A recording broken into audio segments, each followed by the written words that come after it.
tegang, menjerit-jerit kesakitan, lalu kemudian jatuh pingsan. Begitu yang berulang kali terjadi, membuat cemas semua orang yang menungguinya, tak terkecuali Hans. Tak ada satupun dari mereka yang melelapkan mata. Semuanya tegang, takut kalau terjadi hal buruk pada Romli. Billy pun sama, ikut cemas dan tegang. Meski ia tidur, tapi tak pula nyenyak tidurnya itu. Berkali ia bangun, menjenguk Romli memastikan keadaan anak itu baik-baik saja. Pagi ini ketegangan itu agak sedikit mengendur. Masa kritis telah terlewati, tapi belum dapat sepenuhnya mereka berlega hati. Karena bukan tidak mungkin kejadian semalam akan terulang kembali. Hans mengingatkan Mastur dan Amina agar tetap waspada dan juga pasrah kepada kehendak Allah. Bisa benar Hans menasihati kedua orang kampung itu, padahal ia sendiri tak bisa berpasrah diri dengan keadaan Romli. Tuhan harus membantunya menyembuhkan anak itu. Hans benar-benar mengerahkan segala daya dan upayanya dalam menyembuhkan Romli. Obat-obatan yang dipergunakan pun dipilihkan yang terbaik. Semua hanya tersedia di apotik Radcam. Dan harganya pun pasti sangatlah mahal. Hans yang menanggung semua untuk orang yang baru dikenalnya 1 hari saja. Sesuatu yang sulit diterima nalar. Sebenarnya Hans memiliki dasar jiwa penolong yang tinggi. Namun sayangnya jiwanya itu labil. Memberikan pertolongan kepada seseorang yang sedang mengalami kesusahan adalah kebajikan yang selalu dilakukan oleh Hans. Dan itu semua dilakukan tanpa pamrih. Tapi kali ini ketika ia menolong Romli, bayangan ibunya bermain-main di benaknya dan menyelimuti pikirannya, membunuh rasa ikhlas yang tumbuh. Sungguh benar kasihan Hans hidup dalam bayang-bayang dendam ibu, hingga tak bisa ia membedakan mana perbuatan baik dan mana perbuatan pembalasan dendam. Ibunya telah mengacaukan dirinya untuk melakukan balas dendam secara bermartabat, pembalasan dendam dengan perbuatan kebaikan.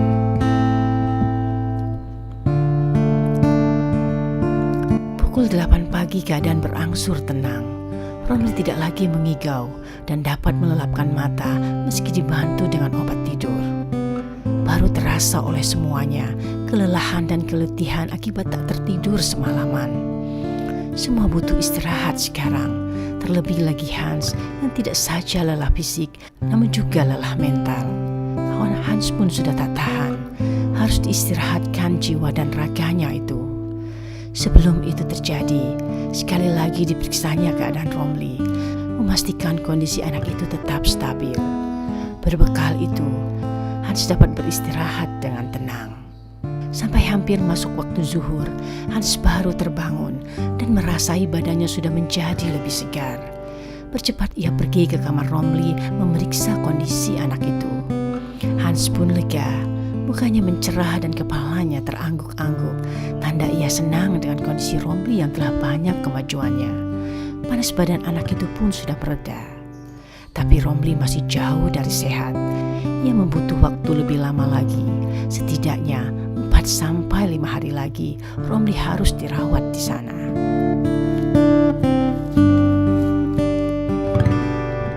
Sendirian Hans duduk menghadap hidangan di atas meja makan yang memanggil-manggil agar segera disantap. Diliriknya Mali yang berdiri di pojok ruangan menunggu perintah. Ketika melihat Mali, ada sesuatu yang melintas di benak Hans. Dan pikiran itu pun dilisankannya dengan meminta Mali memanggil Mastur dan Amina. Bukan keduanya, tapi salah satunya, karena Romli harus tetap ada yang menjaga. Dipenuhi perasaan heran dan juga takut, Mastur berdua Mali mendatangi Hans. Sama sekali tak ada kata yang terkeluar dari mulut Mastur. Ia hanya berdiri mematung saja. Hans menoleh Mastur dan Mali sebentar. Pandangnya langsung dialihkan kembali ke piring yang berada di hadapannya. Sembari mencedokkan nasi ke dalam piringnya itu, Hans berkata santai, "Silakan duduk." Tidak jelas kepada siapa ucapan itu ditujukan, kepada Mali atau Mastur. Kedua orang kampung itu akhirnya saling bertolehan saja, Tak ada yang bergerak, mengambil duduk di kursi seperti yang diperintahkan. Dan kembali Hans berkata, "Mengapa diam saja? Mang Mali dan Mang Mastur, ayolah duduk. Ambillah piring, temani saya makan." Mali dan Mastur kembali bertolehan. Berdua mereka saling berbantahan dan saling menyuruh untuk melakukan perintah Hans duluan. Sungkan mereka melakukan hal yang tak mungkin ini. Belum lagi mereka menjalankan perintah. Tiba-tiba Philip muncul. Sekali ini ia ingin ikut makan bersama Hans di meja makan. Tentu saja Hans menjadi sangat senang karena baru sekali ini saja hal itu terjadi. Sedari pertama masuk ruangan makan itu, Philip keheranan dengan laku Mali dan Mastur. Kedua orang itu dilihatnya bertingkah aneh, saling mendorong satu sama lainnya. "Ada apa?" tanya Philip kemudian. Hans menoleh ke ayahnya dan kemudian melihat ke arah Mali dan Mastur. Ia yang menjawab pertanyaan ayahnya. "Tadi aku meminta mereka berdua agar menemaniku makan, tapi mungkin mereka sungkan." Belum lagi habis ucapan Hans, Philip telah memotongnya duluan. "Oh ya, silakan saja. Ayo duduk. Jangan menjadi sungkan. Ayo kita makan bersama. Kulihat makan yang terhidang banyak sekali ragamnya. Tak akan sanggup saya dan Hans menghabiskannya." Kalau tadi ada dua orang yang terperanjat bingung, kali ini bertambah satu orang yang juga terperanjat bingung tak percaya. Ia adalah Hans. Ia menjadi ternganga mendengar ucapan keramahan ayahnya kepada dua orang yang bukan dari kelasnya. Apalagi ucapan itu diucapkan sebagai ajakan untuk makan bersama, duduk di atas kursi yang sejajar. Sungguh-sungguh Hans takjub dengan apa yang telah dilakukan ayahnya barusan. Belum pernah sekalipun ia mendengar ayahnya berkata-kata dengan penuh kehangatan seperti yang ditunjukkannya tadi. Ia pernah mendengar Syam bercerita tentang perlakuan ayahnya kepada para pegawainya di tanah Sumatera sana.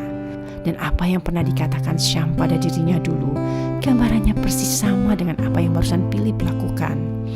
Baru sekali ini Hans percaya kalau sebenarnya Philip adalah seorang yang hangat. Di rumah saja kehangatan itu tak pernah ia tunjukkan. Masih saja Mali dan Mastur terbengong.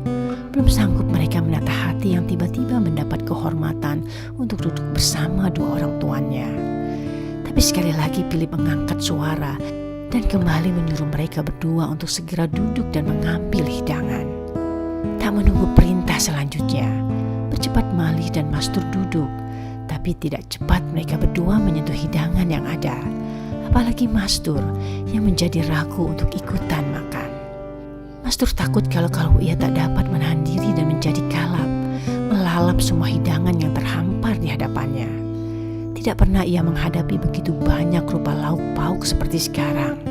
Di rumahnya hanya ada ikan asin dan sayur daun singkong saja untuk makan sehari-hari. Daging ataupun ayam hanya dimakannya pada saat lebaran saja. Itu pun kalau ia berkeliling kampung bersilaturahim ke rumah tetangga di kampungnya. Ayolah, kapan lagi bisa makan makanan mewah seperti ini? Belum tentu setahun sekali, ujar Mali berbisik. Bisikan Mali yang diucapkan dalam bahasa kampung tersebut didengar pula oleh Hans dan Philip. Keduanya tersenyum mendengarnya. "Ayolah Mang Mastur," ujar Hans kemudian. "Tapinya Tuan Dokter, saya tak enak kalau makan bersama-sama begini." "Memangnya mengapa?" Tuan, apaan sih Tur? Au. Mau makan tidak?" Tak sabar lupanya Mali dengan sikap Mastur itu. "Sebabnya saya kalau makan belepotan, tidak enak dengan Tuan Dokter dan Tuan Besar." "Sudahlah, tidak apa-apa, ayo makan," berkata Philip menenangkan Mastur. Dan terpaksalah Mastur menurut. Tetapi meskipun hidangan yang tersaji sungguh enak rasanya, Mastur tak dapat menikmatinya sungguh-sungguh. Orang kampung itu tersiksa dengan cara makan yang ia turutkan dari Hans, Philip dan juga Mali. Pelan, tanpa suara, dan menggunakan sendok garpu pula. Biasanya ia akan menyuap makannya dengan tangannya dan mengunyah makanan itu dengan mengeluarkan suara berdecak-decak. Tapi kali ini ia harus mengubah cara makannya itu. Kalau sudah begitu, tidak dapat Mastur merasakan kelezatan masakan yang disantapnya. Baru di akhir-akhir saja ia dapat menikmatinya. Sebenarnya Layaknya pemandangan yang terjadi di meja makan, di mana ada 2 orang Eropa dan 2 orang pribumi kebanyakan duduk bersama, seperti yang terjadi sekarang ini, adalah sesuatu yang langka, bahkan tak mungkin terjadi di kehidupan di luar sana. Di bumi Hindia, seorang pribumi kebanyakan adalah wangsa kelas rendah yang tak patut disejajarkan dengan wangsa Eropa, yang dianggap sebagai wangsa kelas 1. Bila Mastur dan Mali berasal dari kalangan bangsawan, masihlah hal ini dapat diterima, duduk dan makan bersama dengan orang-orang Eropa. Tapi mereka jelas bukan dari kalangan priai. Mali jongos dan Mastur hanya seorang petani miskin. Jika saja peristiwa ini dilihat oleh khalayak umum, tidak saja oleh orang-orang Eropa, tapi juga oleh para pribumi, terutama para bangsawannya, pasti keluarga Deventer, Philip dan Hans akan menerima kecaman hebat. Mereka berdua akan dituduh telah merendahkan harkat dan martabat bangsa Eropa karena duduk dan makan bersama orang-orang dari kelas rendahan. Tapi ibarat anjing menggonggong dan kapila berlalu, Philip tak gubris dengan kecaman yang mungkin akan ia dapatkan. Terbiasa sudah ia menerimanya. Dulu pun ketika ia berpacaran dengan Ariati dan kemudian menikahinya, tak kurang-kurang keluarganya menerima berbagai kecaman dan juga hujatan. Memasuki waktu sore, Hans kembali memeriksa kondisi Romli. Ia ingin memastikan bahwa keadaan Romli sudah tidak mengkhawatirkan kembali dan ia bisa memenuhi undangan Syam untuk datang ke rumahnya. Ya, sore ini Syam mengajak ia dan semua teman yang lain berkumpul di rumahnya. Walau sebenarnya berat bagi Hans meninggalkan Romli, namun tak enak hati juga kalau ia tak hadir dalam pertemuan di rumah Syam. Selain alasan takut pada kondisi Romli, sebenarnya Hans juga takut jikalau nanti harus bertemu dengan Kirani. Ketakutannya itu dipicu oleh ketidakpercayaan Hans pada dirinya sendiri yang masih belum yakin kalau Kirani menerima lamarannya. Hans takut kalau ternyata Kirani marah karena ia telah lancang melamar gadis manis itu. Tiba-tiba Hans merasai dirinya kecil sekali dibandingkan dengan Kirani. Di bawah alam sadarnya, ia memikirkan sesuatu yang buruk. Kirani marah pada dirinya yang tak tahu malu berani melamar wanita yang begitu didambakan banyak lelaki. Di bawah alam sadarnya itu, terbayang sosok Kirani yang mencibir dirinya seperti sampah yang layak dibuang ke jalanan. Perlu waktu lama untuk Hans meneguhkan diri pergi ke rumah Syam. Ketika ia mengenangkan perkataan ayahnya yang menyanjung dirinya tinggi, keteguhan itu muncul. Ucapan ayahnya bahwa dirinya sangat layak duduk bersandingan dengan Putri Lichgard terngiang kembali, membuat Hans tak meragu lagi. Apapun yang akan terjadi nanti, akan dihadapinya. Bahkan jika perlu, ia akan mengajak Kirani berbicara, memastikan kembali kesediaan gadis itu untuk ia beristri. Hans pun melangkah dengan hati lapang. 2 hal yang memberatinya, kesehatan Romli dan tanggapan Kirani, sudah enteng dirasanya. Selangkah lagi ia akan tiba di rumah Syam. Di dalam sana, semua teman termasuk Kirani telah berkumpul, tinggal ia yang ditunggu. Tiba di dalam, sempat Hans melirik ke arah Kirani. Biasa, tidak ada beda dari sikap Kirani, tetap ceria dan bersemangat, menenangkan hati Hans yang sedang gundah gulana. Segera setelah datangnya Hans, Syam membuka suaranya. Bukan perkataan yang mengarah pada topik utama yang direncana dibahas, tapi pada hal lain yang perlu ia pastikan terlebih dahulu. Apakah ada di antara kalian yang tahu, apakah pencarian polisi terhadap gerakan kita, terutama diriku, sudah dihentikan ataukah belum? Hans yang menjawab pertanyaan Syam. Syam, aku tak tahu apakah pencarian ini telah dihentikan polisi ataukah belum. Tapi aku hendak mengatakan sesuatu yang aku rasa akan membuat kita takut dan khawatir. Sungguh Hans, 2 hari ini aku tak dapat memejamkan mata bila teringat hal ini. 2 hari yang lalu, secara tak sengaja ayahku membaca aku anak Indonesia yang tergeletak di atas meja kamarku. Sontak aku melihat air mukanya berubah ketika ia membaca syair-syair yang ada di dalamnya.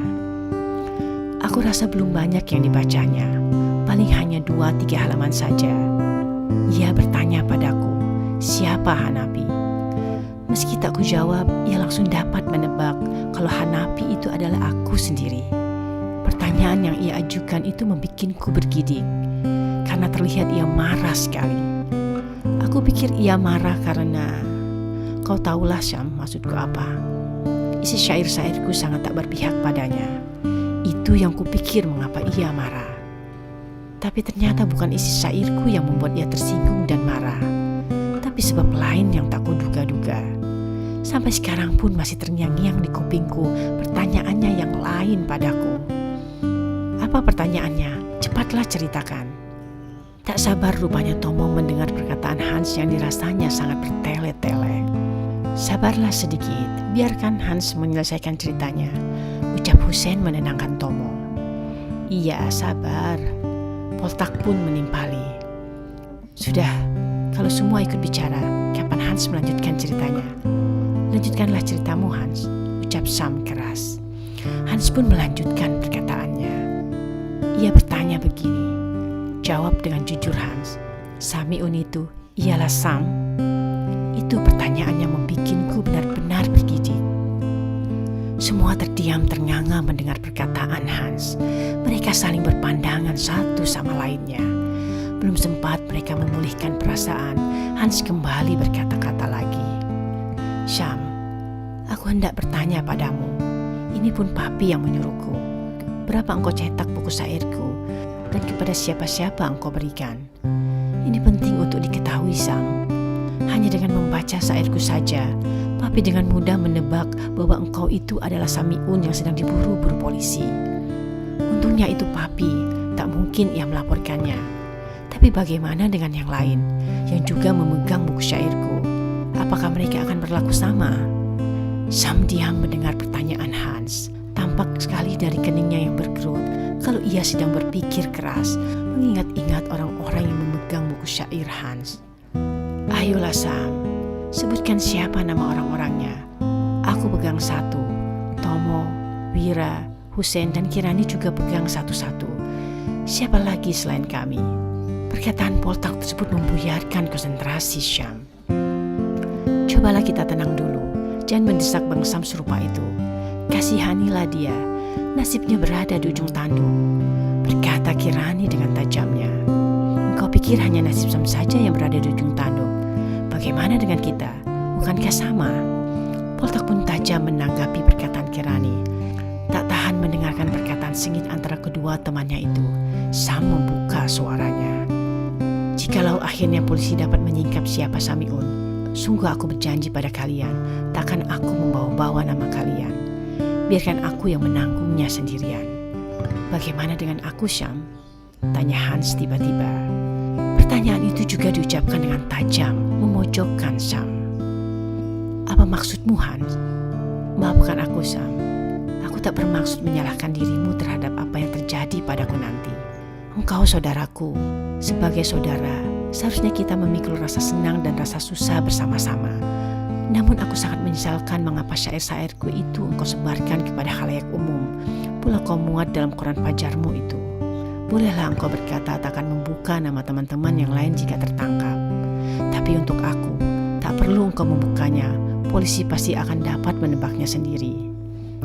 Engkau akan dihukum berat karena berlaku makar seperti ini. Tapi aku pun akan mendapat hukuman, bahkan lebih berat lagi dari yang akan engkau dapatkan. Bukan maksudku mengatakan bahwa aku lebih berharga dari dirimu karena mendapat penghargaan dari Paduka Ratu Wilhelmina. Tapi engkau tahu apa yang dikatakan papi padaku. Penghargaan itu akan menjadi bumerang yang mematikan diriku jika polisi dapat menyibakkan persoalan ini. Aku akan dianggap telah mencoreng muka Paduka Ratu Wilhelmina karena ia telah memberikan penghargaan kepada orang yang tak patut, yang berbuat makar. Mendengar perkataan Hans, Sam semakin terpojok dan pula merasa sangat bersalah. Tak disangkanya pertemuan yang ia maksudkan untuk membahas tentang petisi Sutarjo yang sedang hangat dibicarakan sekarang dan juga pembicaraan mengenai rencana Syam dan Poltak hendak masuk ke dalam partai berubah menjadi ajang penghakiman bagi dirinya. Menjadi menyesal juga Hans mengeluarkan perkataan tajam yang telah membuat Syam terdiam. Maafkan aku jika perkataanku tadi telah menyinggung perasaanmu Sam. Sungguh aku tak bermaksud begitu. Aku hanya ingin minta padamu satu hal. Jangan engkau berkata seolah engkau sendiri yang akan menanggung semua akibat dari perbuatan kita bersama ini. Jika engkau tertangkap, selayaknya kita semua juga ikut menanggungnya, kecuali tidak untuk Kirani. Apa maksudmu kecuali aku, Bang Hans? Karena aku wanita, janganlah tersinggung dahulu. Tak ada maksudku untuk membedakan antara lelaki dan wanita. Engkau masih seorang pelajar sekolah HBS. Memang mengapa kalau pelajar? Bang Hans jangan mencari-cari alasan. Sengit Kirani memotong perkataan Hans yang menjadi terkesiap dengan ucapan sengit Kirani. Bingung juga Hans mencari kata-kata pas untuk ia melanjutkan perkataannya tadi guna meredahkan Kirani yang memanas. Maksudku begini, kalau masih seorang pelajar, secara hukum engkau masih dianggap belum dewasa. Jika engkau diketahui terlibat dalam persoalan ini, tentunya kami-kami yang sudah dewasa ini akan didakwa menjerumuskan engkau. Akan lebih berat lagi hukuman yang akan ditimpakan pada kami. Apakah adik Kirani tak kasihan pada nasib kami? Sehabis mengucap perkataan barusan, Hans menghela napas lega.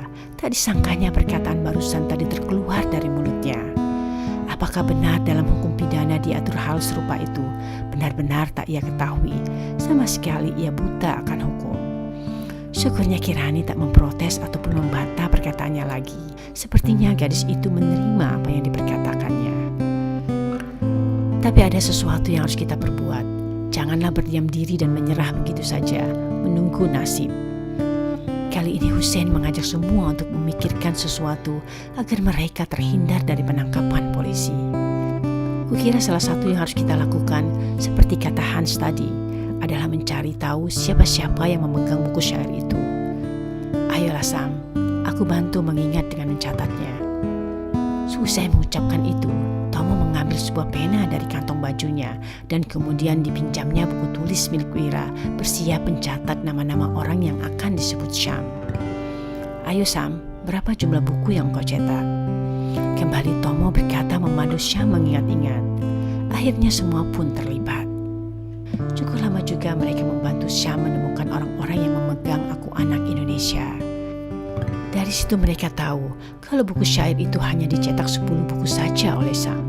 7 di antaranya satu-satu ada di tangan mereka bertujuh. Dari sisa 3, satu nama yang dikhawatiri oleh mereka dapat membongkar rahasia ini.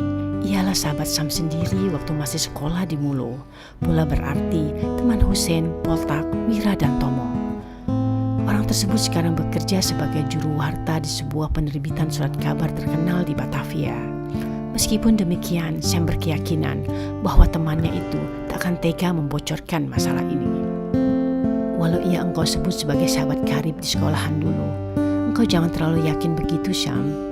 Bagaimanapun, seorang juru warta akan selalu mencari berita yang sensasional. Suatu kebanggaan bagi mereka kalau dapat menyingkapkan suatu persoalan. Perkataan Hans yang mengingatkan Sam itu kembali membuat mereka menjadi murung. Tapi tak hendak berlama-lama larut dalam ketidakpastian. Sam kembali meyakinkan bahwa temannya yang juru warta itu bukanlah orang yang dipersangkakan Hans. Sehingga untuk sementara dianggap bereslah persoalan itu oleh mereka.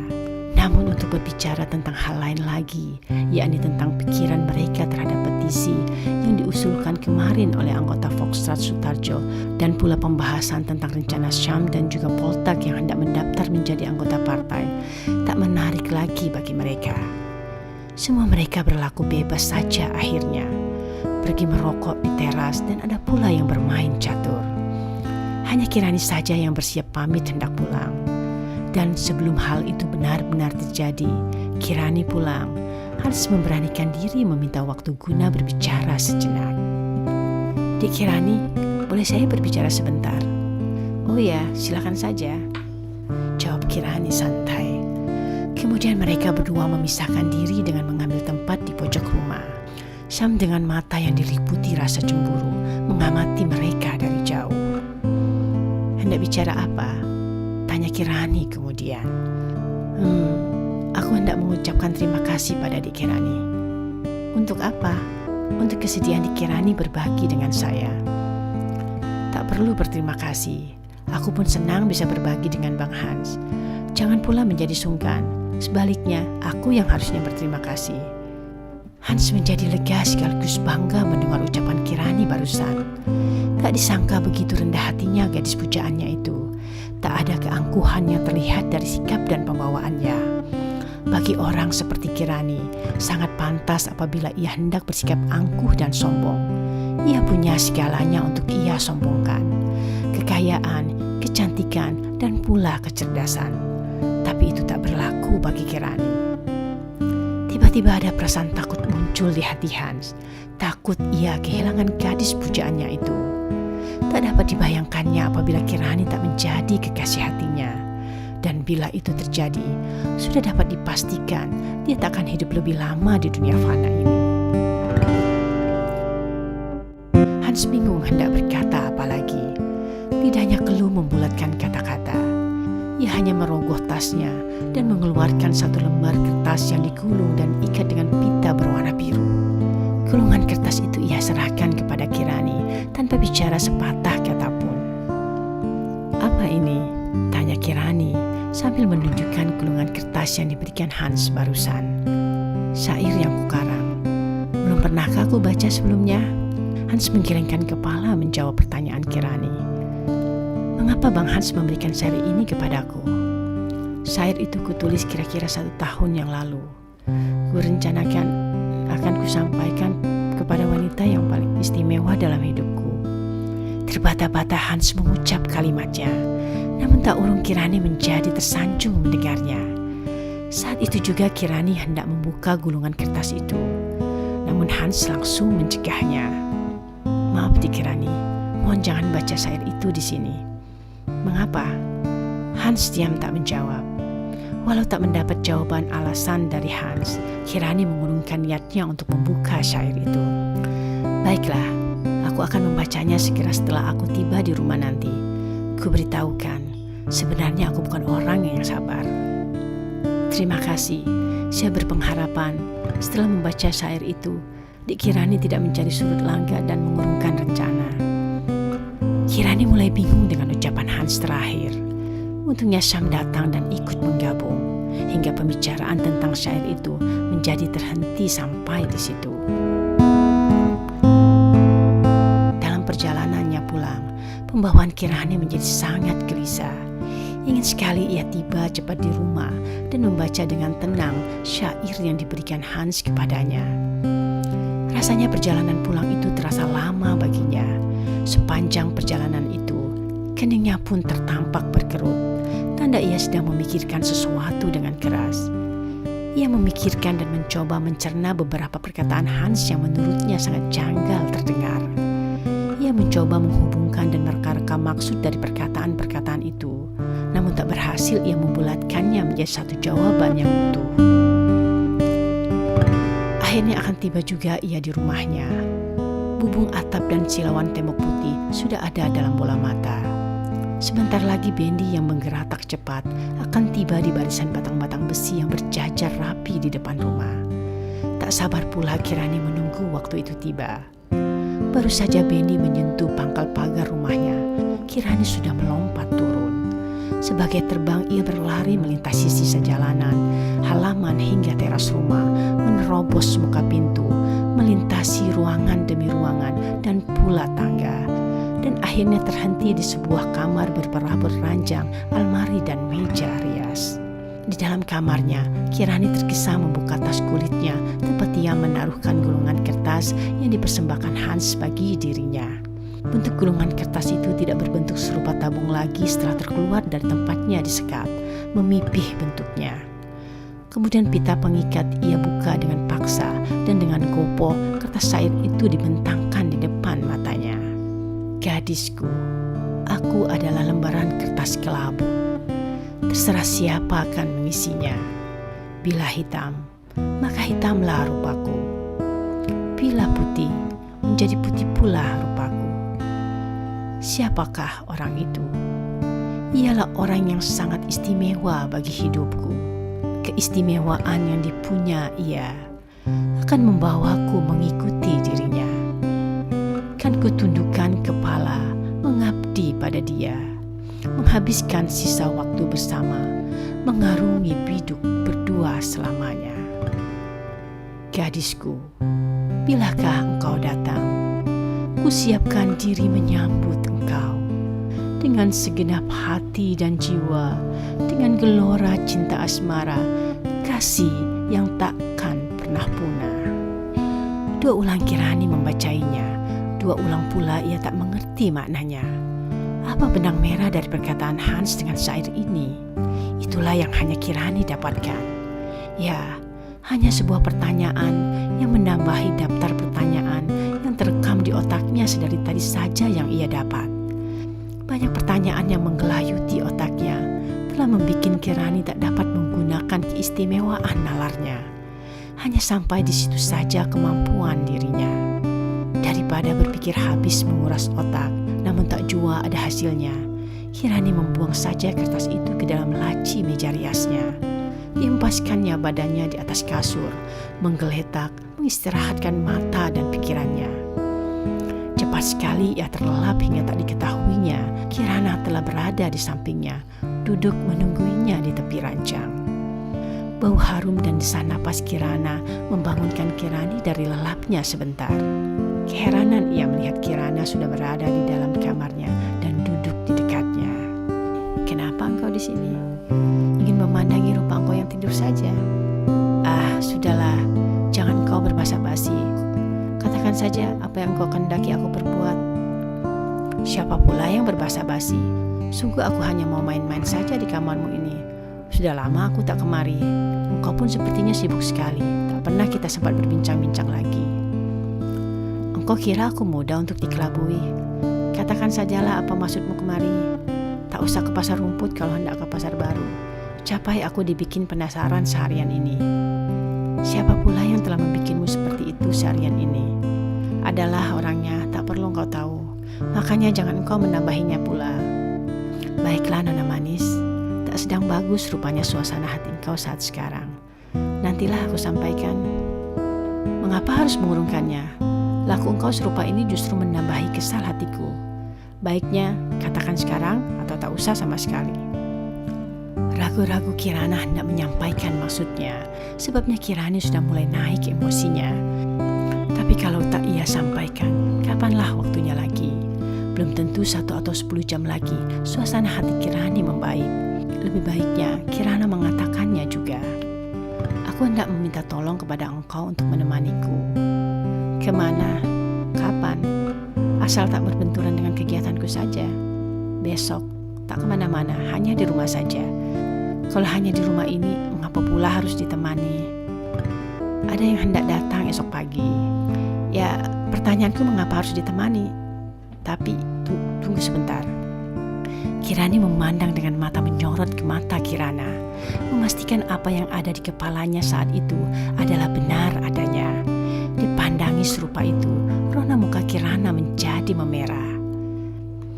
Oh, berbelit-belit sedari tadi, ternyata hanya malu saja mengatakannya. "Tentu akan senang hati aku mendampingi kakakku yang cantik ini untuk menjemput pangeran impiannya. Kalau boleh adikmu tahu, jejak mana yang telah menawan hati? Bukan aku hendak menambahi rasa penasaran, namun bukankah lebih baik kau tahu sekalian esok, biar ada semangatnya engkau menemaniku. Pintar juga engkau mengelak sekali ini. Tapi baiklah, benar juga apa yang engkau katakan. Apakah semua keluarga besar kita akan berkumpul?" "Mami dan Papi sedang pergi memberitahukannya. Sekalian kalau bisa, Oma dan kakek akan langsung dibawa saja hari ini." Kirana keluar dari kamar adiknya dengan perasaan senang sebab Kirani tak menampik permohonan tolongnya. Kirani pun dengan wajah berseri mengantar kakaknya hingga muka pintu, sambil pula ia menggoda kakaknya dengan gerakan bola mata dan senyum nakalnya, membuat muka Kirana bersemu merah kembali. Sehabis Kirana hilang dari pandang mata, Kirani mengatupkan pintu kamar. Kembali lagi ia teringat pada persoalannya dengan syair dan perkataan-perkataan Hans. Anehnya, setelah pertemuannya dengan Kirana barusan, ada sesuatu yang mengganjal di hatinya. Entah mengapa, hatinya menjadi gundah gulana.